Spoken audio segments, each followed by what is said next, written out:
आजकल मैदे का अल्सर हर दूसरे बंदे को हो रहा है। जो भी बंदा है ना, उससे पूछें क्या मसला जी, मेरे मैदे का मसला। इसकी क्या वजूहत है? अक्सर सुनने में ये भी आता है कि मैदे में गैस रहती है।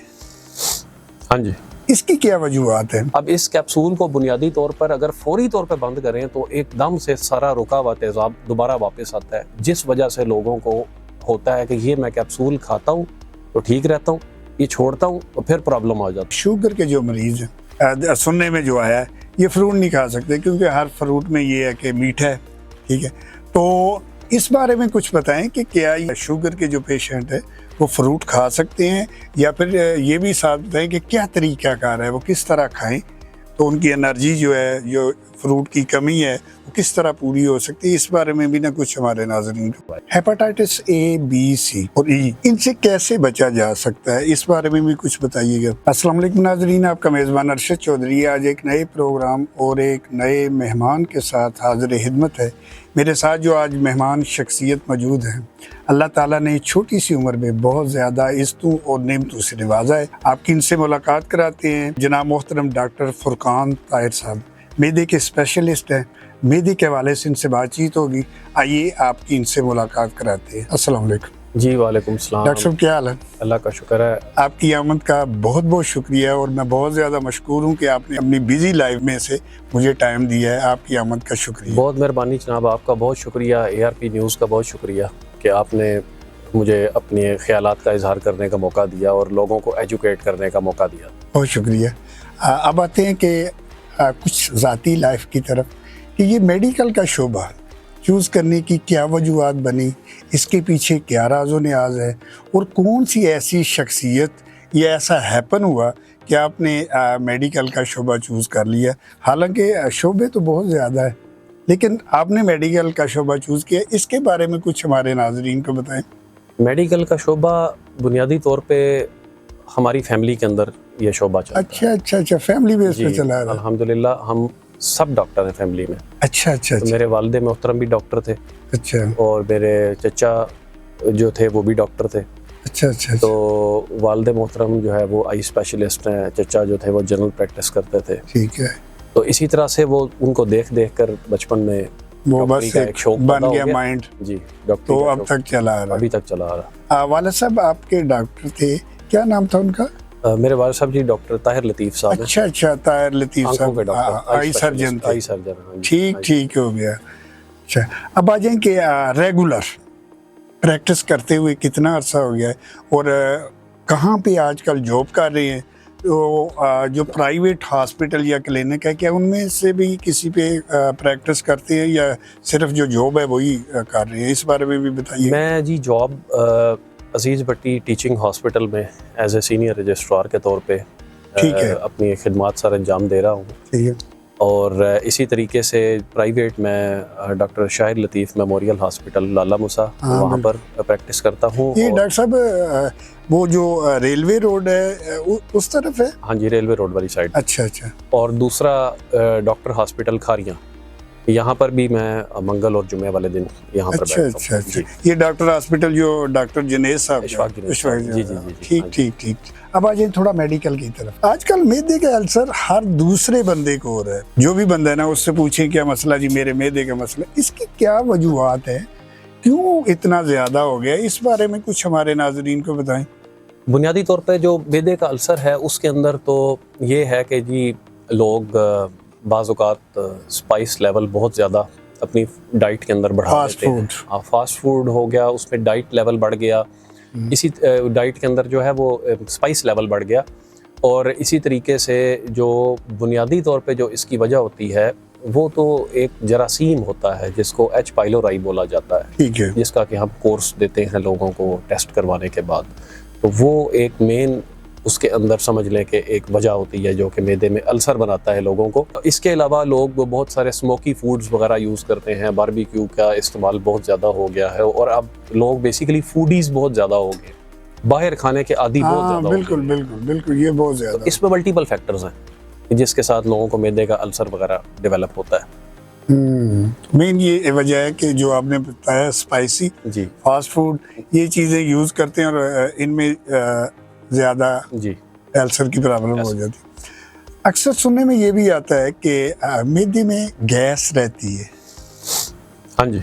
इसकी क्या वजूहत है?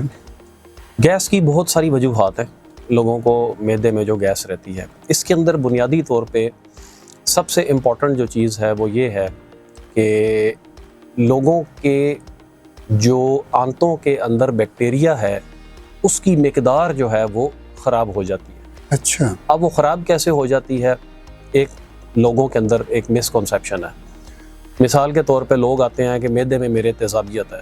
अब उस तेज़ाबियत के लिए वो लोग बार बार मैदे का कैप्सूल खाते हैं और साल वो कैप्सूल जारी रखते हैं। अच्छा। उस कैप्सूल को बंद ही नहीं करते वो कि ये मैं खाता हूँ तो मैं ठीक रहता हूँ, ये मैं छोड़ता हूँ तो फिर मेरे हालात ख़राब हो जाते हैं। उस सूरत हाल के अंदर वो जो कैप्सूल है वो बुनियादी तौर पे क्या करता है कि हमारे मैदे का तेज़ाब बंद कर देता है। जब मैदे का तेज़ाब बंद कर देता है तो जलन का एहसास ख़त्म हो जाता है बंदे को। अब इशू ये है कि कुदरती तौर पे अल्लाह ताला ने तो हमारे अंदर तेज़ाब पैदा किया हुआ है।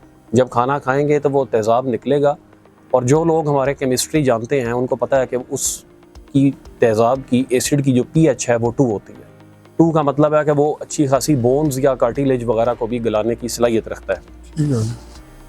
अब जब आप उसको बंद कर देते हैं, उसी तेज़ाब ने बहुत सारे गैर ज़रूरी बैक्टीरिया उनको मारना होता है, उसका फंक्शन होता है। अब जब आप मुस्तकिल तौर पे फ़र्ज़ करें कि एक बंदा है जो अपना तेज़ाब बंद रखता है साल, तो उसके अंदर गैर ज़रूरी बैक्टीरियाज़ की अफजाइश बहुत ज़्यादा हो जाती है। अच्छा। इसको हम लोग स्मॉल बाउल बैक्टीरियल ओवरग्रोथ बोलते हैं अपनी डॉक्टरी लैंग्वेज में। हाँ, बिल्कुल। अब उनका जो एक्सक्रीशन का मटेरियल है वो बेसिकली मीथेन और कार्बन डाइऑक्साइड गैसेस हैं।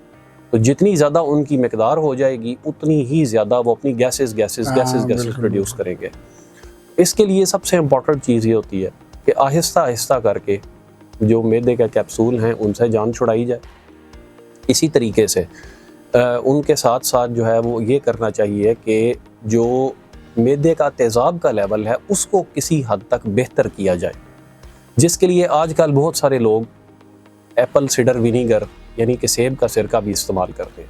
अच्छा। ताकि मैदे की pH को इम्प्रूव किया जाए और गैर ज़रूरी बैक्टीरियाज जो हैं वो किल हो जाए, अंदर मरें, और उसकी वजह से वो उनकी अफजाइश बहुत ज़्यादा ना हो और गैस को कंट्रोल करें। इसके अलावा एलोपैथिक जो है वो बहुत सारी मेडिसिन्स भी अवेलेबल हैं जो कि गैस कंट्रोल के लिए इस्तेमाल होती हैं। तो ये कुछ बुनियादी गलतियां हैं। और इसी तरीके से हद से ज़्यादा कच्ची सब्जियां या सलाद, ये भी बेसिकली फ़ाइबर होता है बहुत ज़्यादा इसके अंदर। वो हद से ज़्यादा फ़ाइबर की जो कंजम्पशन है उसके अंदर भी ऐसी चीज़ें होती हैं जो जिनसे वो मिल के बनते हैं, जिसको हम पॉलीसैकेराइड्स बोलते हैं, और ये कार्बोहाइड्रेट्स होते हैं। उनके टूटने से जो उनका एंड प्रोडक्ट है वो कार्बन डाइऑक्साइड और ये मीथेन गैसेस ये प्रोड्यूस होती हैं उसके साथ। तो बहुत ज़्यादा ओवर कंजम्पशन इन चीज़ों की भी करना, उसके साथ भी गैस प्रोड्यूस होती है। जो कैप्सूल है वो यूज़ तो किया जाता है। मसलन आपने भी पहले अल्सर का क्वेश्चन किया। हाँ। उसके अंदर तो वो एक वैलिड चीज़ है कि उसको यूज़ किया जाता है अल्सर को। लेकिन प्रॉब्लम ये आता है कि कुछ लोग मुस्तकिल किस्म की बीमारियों में मुंसलिक होते हैं। मसलन दिल के भी मरीज़ हैं और 6, 7, 8 गोलियां खा रहे हैं, उसके साथ एक मैदे का कैप्सूल भी ऐड होगा जो कि लामोहल्ला देना ही देना है। हाँ, क्योंकि अदरवाइज बहुत सारी गोलियों से कोई अल्सर या कोई इश्यूज़ मैदे में डेवलप ना हो। तो अब उनके लिए मजबूरी है। लेकिन कुछ ऐसे लोग होते हैं जिनको आदत डल जाती है कि मैंने ये कैप्सूल खाना है। अब इस कैप्सूल को बुनियादी तौर पर अगर फौरी तौर पर बंद करें तो एकदम से सारा रुका हुआ तेज़ाब दोबारा वापस आता है, जिस वजह से लोगों को होता है कि ये मैं कैप्सूल खाता हूँ तो ठीक रहता हूँ, ये छोड़ता हूँ तो फिर प्रॉब्लम आ जाता है। वो कैप्सूल जो है उसको आहिस्ता आहिस्ता बंद करना होता है ताकि ये मसले मसाइल तेज़ाबियत के वापस ना आएँ और गैस के फसले से भी बंदा अपनी जान छुड़ा सके। यानी कि वो एकदम से ना करे, आस्ता आस्ता उसको करता जाए ताकि मैदा भी एक्सेप्ट करता जाए और बाकी भी चलता रहे। अब आ जाएंगे शुगर के जो मरीज़ हैं, सुनने में जो आया है ये फ्रूट नहीं खा सकते क्योंकि हर फ्रूट में ये है कि मीठा है, ठीक है। तो इस बारे में कुछ बताएं कि क्या शुगर के जो पेशेंट है वो फ्रूट खा सकते हैं, या फिर ये भी साथ बताएं कि क्या तरीक़ाकार है, वो किस तरह खाएं तो उनकी एनर्जी जो है, जो फ्रूट की कमी है, वो किस तरह पूरी हो सकती है। इस बारे में भी ना कुछ हमारे नाज़रीन को बताएं। देखिए, जो शुगर के मरीज़ हैं, शुगर के मरीज़ों के लिए फ्रूट खाने की इजाज़त ज़रूर है मगर पसंदीदा नहीं। अच्छा जी, ये मैं आपको आज एक बात बता दूं। ठीक है। उसकी वजह ये है कि फ्रूट्स अल्टीमेटली सारे की सारी शुगर्स हैं। कि लोग क्या करते हैं, लोगों को कुछ गलत फहमियाँ हैं। ठीक उन है। गलत फहमियों में से एक गलत फहमी ये है ठीक है। कि जी मैं जो है वो फ्रूट का जूस पीता हूँ और फ्रूट का जूस पीना वो समझते हैं कि हमारे लिए हेल्दी है। ठीक है। हेल्दी उसके अंदर आपको विटामिन्स और जो मिनरल्स हैं और जो ग़िज़ाइयत है वो तो आपको मिलेगी, उसमें कोई शक नहीं है, ना कोई दो राय है। मगर उसके साथ ढेर सारी चीनी भी आपके अंदर जाएगी, बिल्कुल। ख़ास तौर पे जो बंदा शुगर का मरीज़ बन चुका है। अब वो कहते हैं कुछ लोग आके कि जी हम इसके लिए जब शुगर का लिए फ्रूट खाते हैं या इसका जूस पीते हैं तो डॉक्टर साहब हमने इसके साथ शुगर चेक की है, हमारी शुगर ऊपर नहीं जाती, वो ठीक रहती है, वो तो 200 से नीचे ही होती है। अच्छा। अब यहाँ पर एक गलत फहमी ये है कि जिस इंस्ट्रूमेंट के साथ, जिसको हम ग्लूकोमीटर कहते हैं, जिससे हम शुगर को नापते हैं, वो ग्लूकोज को नापता है, वो फ्रुक्टोज को नहीं नापता। और फ्रूट्स में फ्रुक्टोज होती है, वो फ्रुक्टोमीटर नहीं होता। बिल्कुल बिल्कुल। ये बुनियादी गलती है लोगों की, वो तो उसको नापने के लिए बना ही नहीं है। जो कि चीनी या जो फ्रुक्टोज उसके बाद बढ़नी है, वो जो फ्रुक्टोज है सारी की सारी वो आपके जिगर के ऊपर चढ़ती है, चर्बी चढ़ाती है। और ख़ास तौर पे दो चीज़ें बड़ी इंपॉर्टेंट हैं। मिसाल के तौर पे कुछ लोग गाजर का जूस पीते हैं, कुछ लोग चुकंदर का जूस पीते हैं, कुछ लोग मतलब ऐसे फ्रूट्स हैं कि जिनको आप यानी जूस निकालते हैं, उसका सारा का सारा फाइबर ऊपर रह जाता है और चीनी गिलास में आ जाती है। सेब का जूस भी ऐसे ही है, ठीक है, जिसको हम वो ग्राइंडर के साथ करते हैं और जूस नीचे निकल आता है। तो ज़रूरी ये है कि इन फ्रूट्स को अल्लाह ताला ने फाइबर के साथ पैदा किया हुआ है, इसको फाइबर के बगैर जूस निकाल कर चीनी ना पिएं, तो विटामिन्स आपके अंदर जाएंगे। लिहाजा सेब का जूस अगर पीना है आपने, तो पहली तो बात है कि जूस पीने की ज़रूरत नहीं, कुदरत ने जूस बनाया ही नहीं हुआ, कुदरत ने फ्रूट बनाया हुआ। हाँ, ये भी बात बड़ी है। ठीक है, हम लोगों ने क्या किया कि हम लोगों ने उसके अंदर उसका अर्क निकाल लेते हैं बीच में से। वो अर्क जो है वो हाई शुगर कंटेंट वाला होता है। अच्छा। अब फाइबर क्या करता है कि वो आंतों के अंदर इस शुगर को होल्ड करके रखता है, विद होल्ड कर लेता है, एकदम से उसको जज़ब नहीं होने देता। ठीक है। अब जब हम फाइबर साइड पे कर देते हैं, गाजर का जूस निकाल लिया या चुकंदर का, बेनिफिट्स बहुत हैं, लेकिन जब फाइबर नहीं है तो वो फौरी तौर पे एकदम से गट में हजम हो जाएगा जाके आंतों में से, और एकदम से आपकी शुगर का लेवल दे देगा पीक। तो एक तो ये लोगों की गलती है। इसके अलावा लोगों को 4 फलों को हमने निशानदेही उसकी की हुई है। ठीक है। ख़ास तौर पे ये 4 फल हैं जिनके अंदर चीनी का कंटेंट तेज़ है।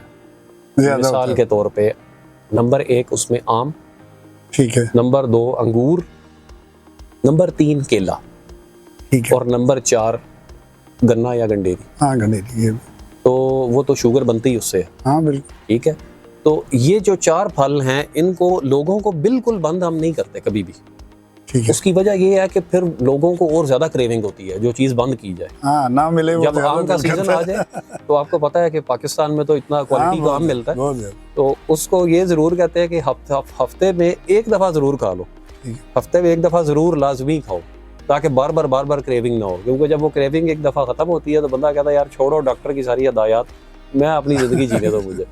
तो इस वजह से ये प्रॉब्लम्स आते हैं। तो फ्रूट्स को इस तरीके से इस्तेमाल करना चाहिए कि फ्रूट ही खाया जाए, उसके जूसेस ना निकालें। ओल्ड उम्र तक यंग और फिट रहना के लिए कौन सी डाइट, कौन सी बंदे की एक्टिविटी, या कौन सी ऐसी आपने ये कह ले वर्जिश करनी है कि आप जब अब आप 50-40 यानी इस पे भी चले जाए तो आपके ये देखने में फिट लगे, इस बारे में भी ना कुछ हमारे नाजरीन को बताएं। जिस तरह से फ्रूट्स के मुतालिक आपको मैंने 4 चीज़ों की निशानदेही की है, इसी तरह से ज़िंदगी के अंदर 4 चीज़ों की निशानदेही दोबारा से करते हैं जो कि जिनको कंट्रोल करने से आप यंग रह सकते हैं। ठीक है।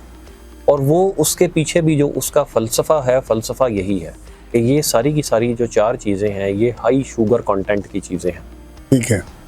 अब शुगर करती क्या है? इन 4 चीज़ों में पहले मैं निशानदेही आपको कर दूँ। इसको बोलते हैं नंबर 1 पे इसमें चावल आ जाते हैं, नंबर 2 आलू, ठीक है, नंबर 3 बजाते खुद चीनी किसी भी शक्ल में मीठा, और उसमें गुड़ भी शामिल है। यानी कि लोग कहते हैं कि गुड़ खा सकते हैं तो चीनी ना खाएं, एक ही चीज़ है, बनता अच्छा, वही है। ये डॉक्टर साहब आपने बताया बहुत से बंदे ये कहते हैं कि चीनी की बनिस्बत गुड़ जो है बेहतर है, ये इससे बाकी प्रॉब्लम जो शुगर है ये कम होती हैं, लेकिन आपने इसके अपोजिट बताया। ठीक है, इस बारे में ना कुछ डिटेल से बताएं कि इनके क्या प्रॉब्लम होती है, यानी फ़र्क क्या है, इस बारे में भी कुछ चीनी बेसिकली उसी शक्कर को, गुड़ को रिफाइन कर दिया जाता है। ठीक है, रिफाइन किया जाता है, उसमें से बहुत सारी जो ग़िज़ाइयत है, मसलन कैल्शियम है, मैग्नीशियम है और बहुत सारे जो मिनरल्स हैं वो उसमें से एक्सट्रैक्ट हो जाते हैं। ठीक है, ये सिर्फ आप समझ लें कि एम्प्टी ओनली, यानी आप शुगर है सिर्फ, इसके अंदर ग़िज़ाइयत नहीं है जो हम चीनी खाते हैं। अच्छा, गुड़ के अंदर चीनी की मिकदार में कमी नहीं होती, चीनी की मिकदार का लेवल वही है जो आपके जिस्म में जाना है, बस उसमें थोड़े थोड़े से जो ये कैल्शियम, मैग्नीशियम और मिनरल्स टाइप की चीज़ें हैं वो उसमें शामिल होती हैं। गन्ने का रस निकलता है ना, उसमें से वो चीज़ें उसमें आ जाती हैं, तो शुगर के अंदर से उन चीज़ों को भी रिफाइन कर दिया जाता है। यानी उसमें ग़िज़ाइयत मौजूद होती है, चीनी में ग़िज़ाइयत नहीं होती, चीनी में सिर्फ शुगर होती है। ठीक है, तो इस वजह से गुड़ अगर आप खाते हैं या आप शक्कर खाते हैं तो जो अमाउंट ऑफ शुगर आपके अंदर जानी है वो सेम है। ठीक है, तो चावल बताए, आलू बताए, चीनी बताई और चौथी चीज़ है मैदा, रिफाइंड फ्लोर। ठीक है, मैदा के अंदर नान, बिस्किट, बिल्कुल, बिस्किट, केक, पैटीज, बाकरखानी, नमक पारे, समोसे, ये सारी चीज़ें मैदा जिस चीज़ में आएगा, सूजी का हलवा, पूरी, तो बिस्किट, ये लोग जो खाते हैं, इन चीज़ों को अगर आप कंट्रोल कर लें, बुनियादी तौर पे क्या होगा, ये आपकी स्किन है ना, तो स्किन के अंदर हमारे कोलाजन है, प्रोटीन है। ठीक है, अब शुगर क्या करती है कि इसने जिस्म के एक एक हिस्से के अंदर जाके जब खून ने गर्दिश करनी है तो उसमें अगर वो चीनी से और शीरे से आलूदा खून होगा, वो आपके हर खुलिये के अंदर जाएगा, आंखों की वेसल्स में जाएगा, उनको डैमेज करेगा, और इसी तरह आंखें अपना बाईपास वेसल्स बनाना स्टार्ट कर देती हैं साइड पे, क्योंकि उसकी सप्लाई उस स्पीड के ऊपर रहती ही नहीं है। इसी तरीके से गुर्दे ख़राब होना शुरू हो जाते हैं। स्किन के अंदर क्या होता है कि कोलाजन प्रोटीन को डैमेज करती है, जिस वजह से ये एजिंग और ये झुर्रियाँ स्टार्ट हो जाती हैं, बंदे को बुढ़ापा स्टार्ट हो जाता है वक्त से पहले। ये लाइन स्टार्ट हो जाती हैं, हंसता है बंदा तो यहाँ से स्टार्ट हो जाता है काम, ये चीज़ें स्टार्ट हो जाती हैं। तो इसकी मिसाल मैं ऐसे ही देता हूँ लोगों को कि अगर आप शुगर के मरीज़ हैं या हद से ज़्यादा शुगर खाते हैं, तो जिस तरह से हम शुगर को पिघला लें, कढ़ाई के अंदर डाल के शुगर को आग लगा दें, शुगर थोड़ी देर बाद शीरा बन जाएगी, कैरामलाइज हो जाएगी। वो कैरामलाइज होने के बाद वो एक तार, दो तार शीरा गाढ़ा होता जाता है। बिल्कुल। उसके अंदर अगर कभी चूंटी चली जाए, वो बाहर नहीं निकल सकती, वो अंदर ही फिर चिपक जाती है। ये हाई ग्लूकोज लेवल जो 450, 550 या ये ईटिंग हैबिट्स जब एक बंदे की होती हैं, तो उसका खून ये शीरा बनना शुरू हो जाता है। ये शीरा जब बनना शुरू हो जाता है तो आप समझ लें कि दिल ने जब पंप करना है, पहले वो आपके आम ब्लड को पंप करता है, जब वो इजीली पंप कर सकता है, पानी की तरह उसको फेंकता है खून को। यूं ही ये मोटा होता गया, शुगर ज़्यादा होता गया, 450 शुगर रहती है बंदे की, और वो कंट्रोल नहीं करता, जी भाई मैं परहेज़ कर रहा हूँ जी, दवाई नहीं खाता। अब वो शुगर, आप जो खून है वो आपका शहद बनना स्टार्ट हो जाता है। अब दिल को उसको दूर तक पहुंचाने के लिए ऐसे ऐसे करके जोर लगाना, इसी को ब्लड प्रेशर कहते हैं कि ब्लड प्रेशर हो गया। सेकेंडरी टू शुगर के मरीज को इसलिए ब्लड प्रेशर स्टार्ट हो जाता है कि उसकी जो फ्लो है खून का, वो खून के लिए दिल को बहुत ज़्यादा जोर लगाना पड़ जाता है, और फिर उसका ब्लड प्रेशर ऊपर जाता है, और आहिस्ता आहिस्ता यही चीज़ें बंदे को हार्ट अटैक की तरफ लेके जाती हैं, दिल के ऊपर लोड बहुत ज़्यादा बढ़ जाता है। तो ये 4 चीज़ें अगर आप कम कर दें, एक ठीक है। दूसरी चीज़, जब आपकी उम्र 30 साल हो जाए, अब खतरे की घंटी बज गई है, क्योंकि अब आप एजिंग की तरफ जाना शुरू हो गया। अब आपका जिस्म रुक गया है और उसमें ग्रोथ नहीं होनी, इंसान का हाइट वगैरह अचीव नहीं होनी। अब आप आगे की तरफ जाएंगे, बाल सफ़ेद स्टार्ट होना शुरू हो जाते हैं। तो अब इस टाइम के ऊपर इंसान को चाहिए कि पहले उसकी आदत बनी हुई होती है कि उसने दिन में नाश्ता करना है, कॉलेज लाइफ होती है, दोस्तों के साथ घूमता है, दोस्तों के साथ घूमता है, अब दोपहर का खाना खाना है, रात का खाना भी खाना है। 30 ईयर्स के बाद वो अपनी हैबिट बना ले कि वो अपना खाना 1/3 कर दे। ठीक हो गया। दिन में सिर्फ एक दफ़ा खाना खाया करें, अच्छा, यंग रहेगा। बाकी 2 टाइम अपने जिस्म को अपनी चर्बी खाने दें। मेटाबॉलिज्म स्लो हो जाता है 30 इयर्स के बाद, एजिंग जब स्टार्ट हो जाती है इंसान को। ठीक है। अब वो जिस्म उस स्पीड के साथ काम नहीं करता, खाना उस तरह से हजम नहीं होता जिस तरह इंसान अपने आप को यंग समझता है कि मैं हूँ। तो एक टाइम पर खाना खाए, एक टाइम पे वो जो खाना खाया था उससे जो चर्बी पैदा हुई थी जिस्म को वो चर्बी खाने का मौका दे। और फिर इसी तरीके से फुल फ्लेज मील ना खाए, बल्कि जो छोटे स्नैक्स हैं, ख़ास तौर पे प्रोटीन्स वाले स्नैक, वो कार्बोहाइड्रेट आपके जिस्म पे चर्बी बढ़ाता है। तो प्रोटीन में दर्ज झैल 3-4 चीज़ें आ जाती हैं। नंबर 1, जो लोग अफोर्ड कर सकते हैं उसमें उबले हुए चने आ सकते हैं, उसकी चाट बना लें। ठीक है। दही के साथ भल्ले खा सकते हैं, वो भी चने के आटे से बनते हैं, प्रोटीन है। कबाब खा सकते हैं 1 या 2, अंडा खा सकते हैं। लेकिन हर चीज़ के लिए, हर वक्त अपना पेट भरने के लिए रोटी या डबल रोटी या ये जो फिलर टाइप के फूड्स हैं जिनके साथ पेट भरा जाता है, ये हर टाइम पे यूज़ करने की ज़रूरत नहीं है। ये अपने आप को थोड़ा सा बंदे ने इस चीज़ के ऊपर समझ लें एक्लिमेटाइज़ करना होता है कि मैंने अपना पेट भरने के लिए हर वक्त रोटी नहीं इस्तेमाल करनी। कोई ना कोई चीज़ ऐसी जो जिससे फिल हो जाए, लेकिन प्रोटीन कंटेंट वाली चीज़ हो वो। तो इस तरह की कोई चीज़ें यूज़ करें आप देखिएगा कि आप यंग रहेंगे, वेट कंट्रोल रहेगा आपका। और आहिस्ता आहिस्ता क्या होगा कि आपकी जो खाने पीने की ज़्यादा आदत है, ऑटोमेटिकली अगर आप ये 40-50 दिन भी प्रैक्टिस करेंगे, आपको भूख खुद ब खुद लगना कम हो जाएगी, क्योंकि आपका मैदा उसका आदी हो जाएगा कम खाने का।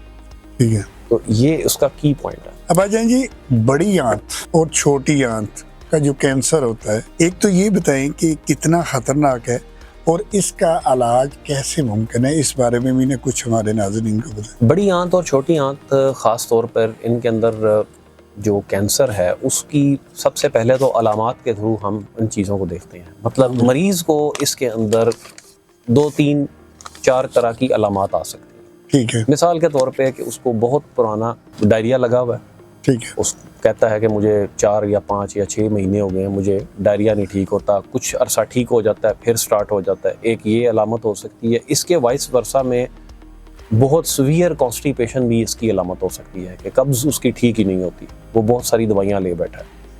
ठीक है। और तीसरी चीज़ इसके अंदर साथ में ये आ जाती है, उस बंदे की फैमिली के अंदर मैदे और आंतों के कैंसर की हिस्ट्री मौजूद हो। उसकी अच्छा। फैमिली में कोई 1st डिग्री रिलेटिव है, 2nd डिग्री रिलेटिव है, उसमें से किसी इंसान की जो कॉज ऑफ डेथ है वो बाउल कैंसर है या इंटेस्टाइनल कैंसर है, इस तरह की कोई हिस्ट्री मौजूद हो उस बंदे की। और चौथी चीज़ इसमें ये आ जाती है कि वेट लॉस बहुत ज़्यादा होना शुरू हो गया है और ऑल्टर्ड बाउल हैबिट्स हैं, और या पखाने वाली जगह में खून आ रहा है, यानी कि पखाने के साथ खून निकलता उसका।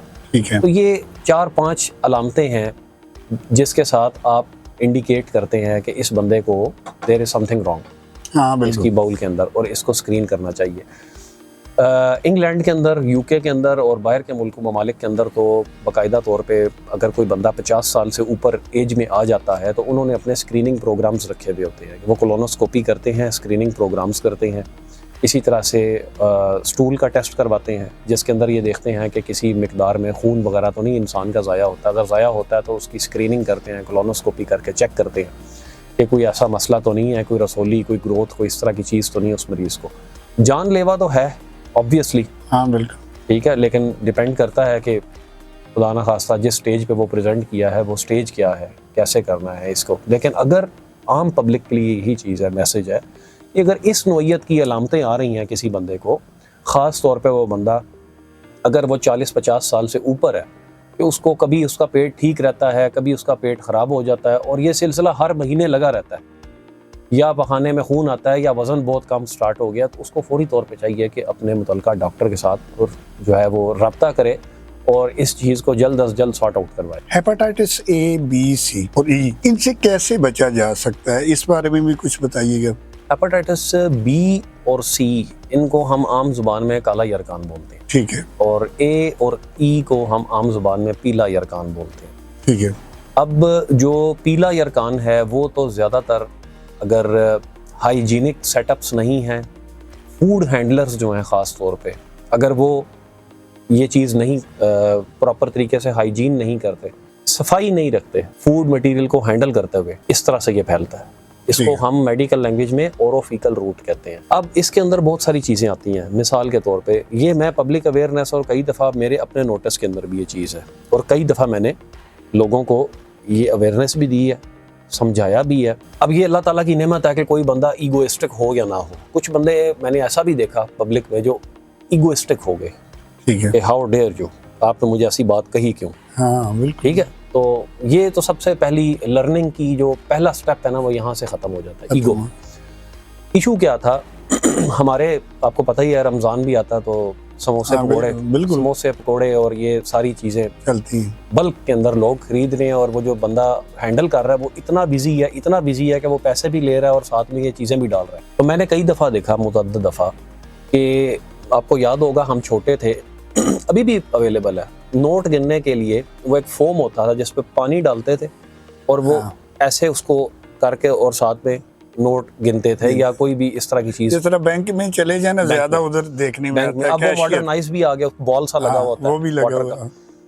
अब ये लोग क्या करते हैं कि शॉपर इन्होंने खोलना होता है, तो ये शॉपर पहले तो थूक लगाते हैं शॉपर को अपने मुंह से, उसी हाथ से पकोड़े डालते हैं, और उसके बाद वो शॉपर को खोलने के लिए अंदर फूंक मारते हैं। बिल्कुल, ये छोटी छोटी चीजें हैं। और एक दफा मैंने जब एक बंदे को ये बात नोटिस करवाई, वो अच्छा आदमी था, उसने मुझे बोला कि मेरे ज़हन ने कभी ये बात सोची ही नहीं कि मैं ये कर रहा हूँ, हकीकत बात अपनी रूटीन में, कि मैं अभी थूक लगा रहा हूँ और फिर पकोड़े डाल रहा हूँ, फिर थूक लगा रहा हूँ, फिर पकोड़े डाल रहा हूँ।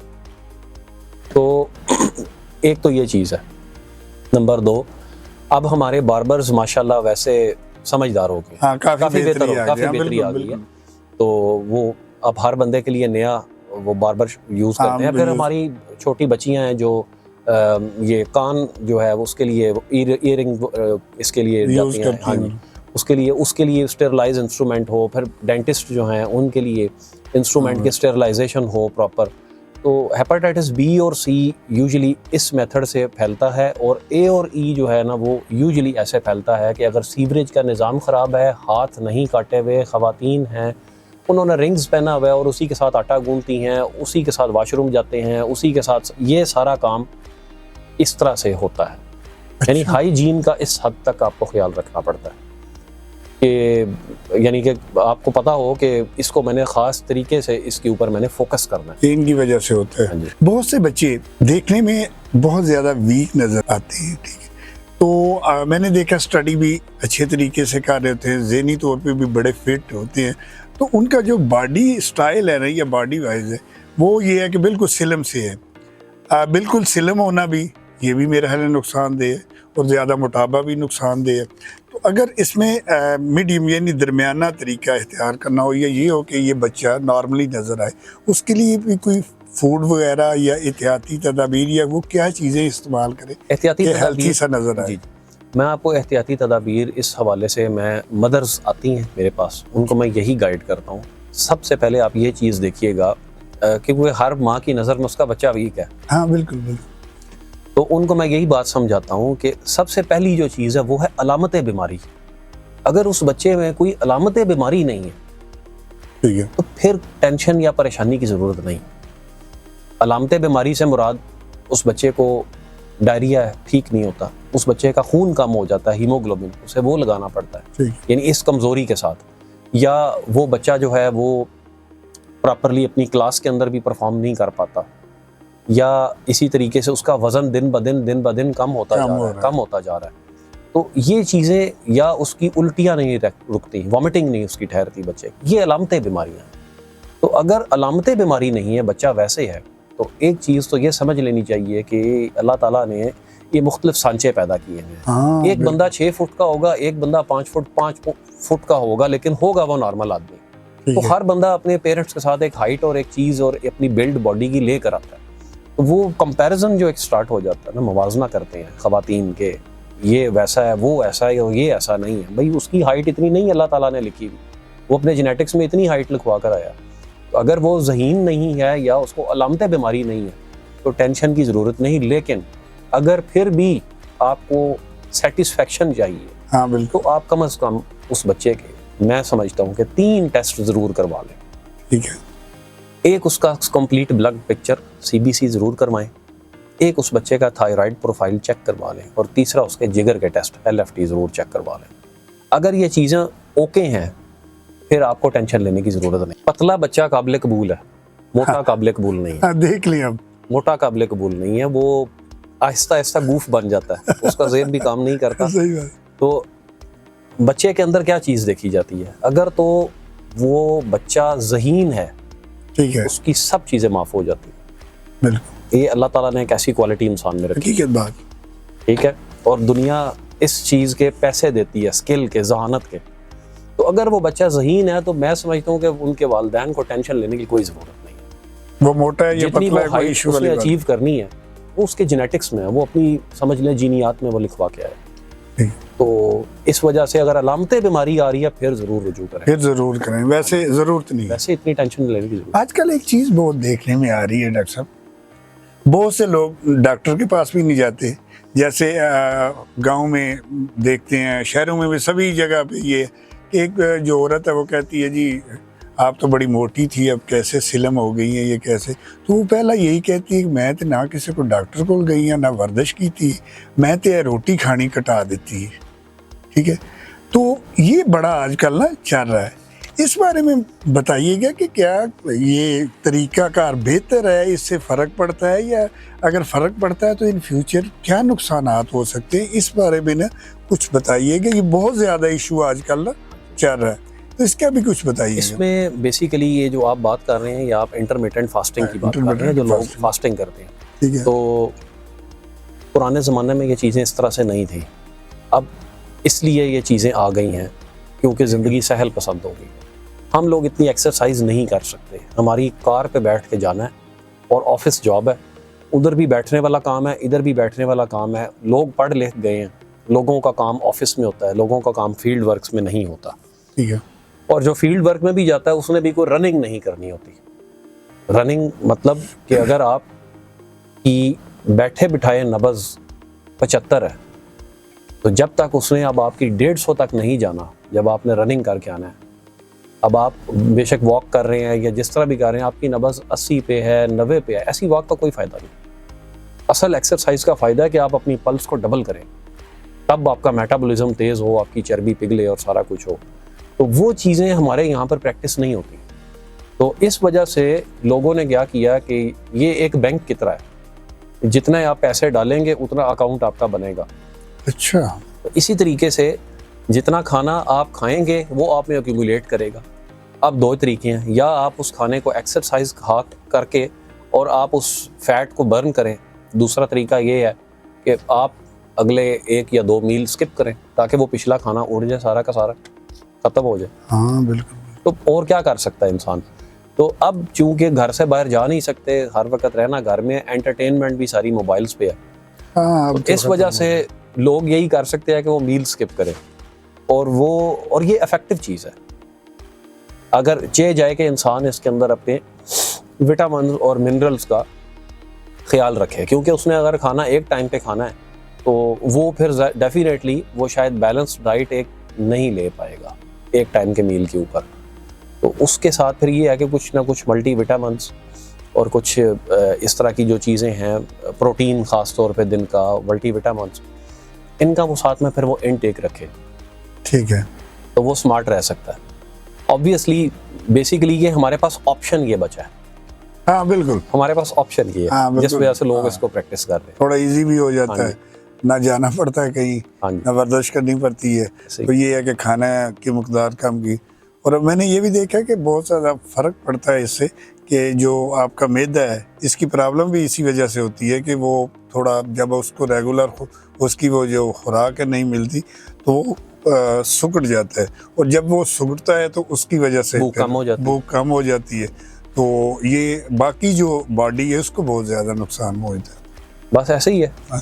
तो थोड़ी एहतियात करनी चाहिए, ये तरीका का ठीक नहीं है। अगर आपने कोई करना भी है तो मुतल्लिका डॉक्टर को हाँ जी, चेक करवाएं, उसकी एडवाइस के मुताबिक ऐसे ही। आप उसके साथ चलते हैं। अब आ जाएंगे थोड़ा ज़ाती लाइफ की तरफ। डॉक्टर फुरकान, अगर आज डॉक्टर ना होते, सेकंड ऑप्शन क्या था? सेकंड ऑप्शन, मुझे एक केमिस्ट्री का बहुत शौक था, अच्छा, और इसी तरीके से या मैं कोई म्यूजिशियन होता। अच्छा, ठीक हो गया। तो ये तो आपने जो बात बनाई है म्यूजिशियन वाली, डॉक्टरी बहुत ज्यादा डिफरेंस है। बेसिकली डिफरेंस नहीं है, अच्छा, डिफरेंस हर चीज़ के अंदर होता है। अगर फिलॉसफी की बात की जाए हाँ, तो बेसिकली मुझे नॉलेज का शौक है, अच्छा, अच्छा, चाहे वो हिस्ट्री का नॉलेज, म्यूजिक का नॉलेज, डॉक्टरी का नॉलेज, किसी भी चीज़ का नॉलेज है। मेरा मैक्स ज़्यादातर टाइम स्पेंड ही नॉलेज में होता है, अच्छा, अच्छा, नॉलेज हासिल करने में। और अल्लाह का बड़ा करम है कि ये अल्लाह मेरा शौक नॉलेज रखा हुआ है। हाँ, अच्छा।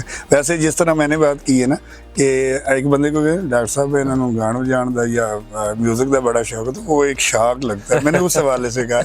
लेकिन जो बात आपने क्लियर की है उसमें यही आता है कि आपको नॉलेज का शौक हाँ है, जी। उस हवाले से है। बचपन कैसा गुजरा? शरारती बच्चों में शुमार होता था या कि शरीफ बच्चों में? बस हर तरह जिंदगी गुजारी है, अच्छा, खेला भी खूब खेला है। शरारतें भी की हैं? हम माशाल्लाह लकी लोग हैं। अच्छा। हम लोग मिलीनियल्स हैं, 90s जनरेशन के जो लोग। हाँ, हाँ, बिल्कुल। तो हम लोगों ने फ्री बिल्कुल ग्राउंड्स में या इधर क्रिकेट या गेम्स, कजन्स और हर किस्म खूब का खेला है, खूब खेला है, एंजॉय किया है खूब life। खेला है। अभी तो बच्चा सिर्फ टीवी ही देखता है ना, टीवी और मोबाइल है, दो TV ही या चीजें मोबाइल। हैं। तो खूब खेला भी है और खूब पढ़ा भी है। हाँ, तो बिल्कुल। दोनों चीजें अल्हम्दुलिल्लाह की हैं। बहुत अच्छा बचपन माशाल्लाह गुजरा है। अच्छा, हाँ जी। बचपन का कोई ऐसा वाकया जो आज भी ज़हन में आता हो तो फुरकान साहब बैठे हुए कहते हैं यार मैंने ये काम भी किया था, या इस तरह का कोई ऐसा वाकया, खुशगवार वाकया भी हुआ है? होता है ना, कोई ऐसी शरारत भी होती है कि देखिए वो बचपन था, मेरा भी वैसा ही गुजरा है, शरारती बच्चों में या जिस तरह भी हर बंदे का गुजरा। लेकिन कुछ बातें ऐसी होती है उस वक्त हमको ये लगता है कि ये नॉर्मल सी बात है।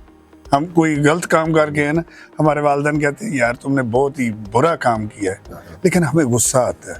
हम कहते हैं क्योंकि हमारी वो एज या वो दिमाग की कैपेसिटी नहीं हाँ होती, जी। हम ये कहते हैं यार इतना बड़ा काम तो नहीं है, फैमिली वाले वालिदैन सभी हमें मेरी इंसल्ट कर रहे हैं। हाँ जी। लेकिन जब हम इस एज में पहुंचे हैं हाँ जी। तो कभी वो ज़हन एंजॉय नहीं करते आता हैं, ना। एंजॉय करते हैं। हाँ, तो बंदा कहता है यार वो काम वाकई मैंने गलत किया था, या वो ठीक नहीं हुआ था, या कोई ऐसी शरारत जो आज भी याद आती हो तो आप सोचते हैं यार। मैं ये तकरीबन 2005 की बात होगी शायद। मैं गवर्नमेंट कॉलेज लाहौर में था, ठीक है, जीसी यूनिवर्सिटी लाहौर में पढ़ता था। तो मेरा एक दोस्त था, बहुत अच्छा दोस्त मेरा, ही इज़ फ्रॉम साहिवाल। ठीक है, तो हम रात के टाइम मस्जिद जा रहे थे नमाज पढ़ने के लिए। ठीक है, तो रास्ते में मुझे याद है कि गवर्नमेंट कॉलेज में ना इकबाल हॉस्टल और मस्जिद के दरमियान में मेन बिल्डिंग आती थी। अब गवर्नमेंट कॉलेज में जो बंदा पढ़ा है वो सारा जानते हैं कि वो 1800 की वो तामीर है। हाँ बिल्कुल, गोरे बना कर गए थे उसको ब्रिटिश दौर में। तो 1864 में वो बना था, तो वो उसकी सारी आर्किटेक्चर पुरानी है, यानी वो आइसोलेटेड ब्रिक्स लगी हुई हैं और वो पुरानी बिल्डिंग है। तो वो चूंकि छतें ऊंची रखते थे, बिल्कुल ऊंची छतों के साथ फिर वो जो बल्ब्स होते थे वो काफी लटक के डाउन आते थे। पंखे भी बहुत पंखे भी, और अभी कोई आपको पुरानी बिल्डिंग देखे ना, हाँ जी, गोरे स्टाइल की, तो उसमें दो चीजें जो है ज्यादा नीचे होती है। अब हम दोनों जा रहे थे तो वो माशाल्लाह हाइट लंबी थी मेरी उस वक्त भी, तो बस वो ज़हन में आता था कि क्या मैं इसको छलांग लगाकर इसको हाथ लगा सकता हूँ इस बल्ब को कि नहीं लगा सकता। वो जाते हुए ना तो छलांग मार के ना तो ऐसे हाथ लगाने की कोशिश करते थे उसे ना, तो वो हाथ नहीं लगता था, हमारी छलांग वाली हाइट से भी थोड़ा सा ऊपर है। उस दिन क्या हुआ कि वो हाथ लग गया। अच्छा, लेकिन बैड लक ये हुई कि हालांकि वो इवनिंग टाइम था, ठीक है, मगरिब का, उस वक़्त वहाँ के प्रो वाइस चांसलर थे प्रोफेसर अकरम कश्मीरी साहब, ठीक है।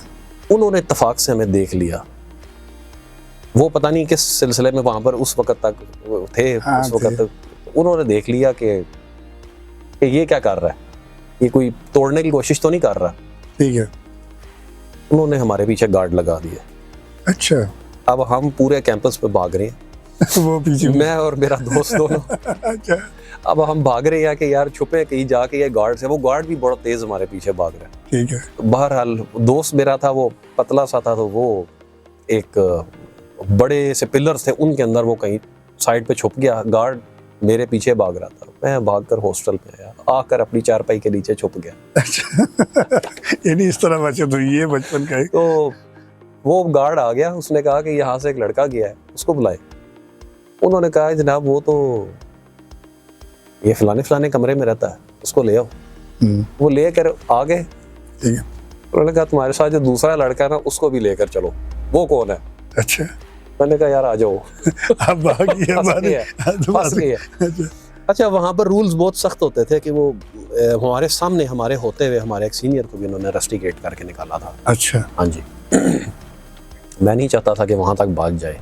ठीक है। हम जाके सर के ऑफिस के बाहर बैठे, सर आपको भी बुलाएंगे, आप लेटर लिखें, रिटर्न अपॉलॉजी करें, ये करें वो करें। लेकिन हमें पता था कि अब जो कॉन्सिक्वेंसेस है ना वो अच्छे नहीं होंगे। वो नहीं होंगे। यार अंदर गए, हम जितना डर रहे थे, सर ने बोला कि यार क्या कर रहे थे ऊपर में? मैं कहा सर वो बस इस वजह से ये कर रहे थे। उन्होंने मैं बोला यार ख्याल किया करो, चलो जाओ शाबाश। हमारे दोनों एक दूसरे को देख रहे थे, यार ये क्या हो। हाँ, हम सोच रहे थे कि ये तो अब हमें निकाल देंगे, हॉस्टल से निकाल देंगे। हाँ, बिल्कुल। लेकिन वो रात जो थी वो बड़ी भारी थी हम दोनों पे। हाँ। कि यार पता नहीं अब ये क्या होना क्या होना है, अब हमें हमारे निकाल साथ। देंगे, ना दें कहीं कोई हॉस्टल सजा से। देंगे, ये इस सजा तरह देंगे। होता है ज़ाहिर। लेकिन होता ये है कि वो समझते थे, उन्होंने समझा कि ये बच्चे हाँ हैं, ये जी। कर रहे हैं, तो उस वाले से बातें बहुत सी हैं, थोड़ा टाइम का होता है। और यकीन करें मुझे बड़ा मज़ा आया आपसे बात करके, और बहुत सी बातें आपने ऐसी बताई हैं कि जिनका मुझे भी नॉलेज नहीं था, और आपने बताई। और मुझे उम्मीद है हमारे जो नाजरीन, हमारे जो हमें देखते हैं, वो जब हमारा प्रोग्राम देखेंगे तो बहुत सी चीज़ें उनको मालूम होगी। और मैं ये भी कहता हूँ कि जो बातें आपने बताई हैं, अगर वो इनको अपना लें तो काफ़ी सारी बीमारियों से वो बच सकेंगे। डॉक्टर साहब, आपकी आमद का बहुत बहुत शुक्रिया। बहुत शुक्रिया जनाब आपका। ARP न्यूज़ का भी बहुत शुक्रिया। Thank you.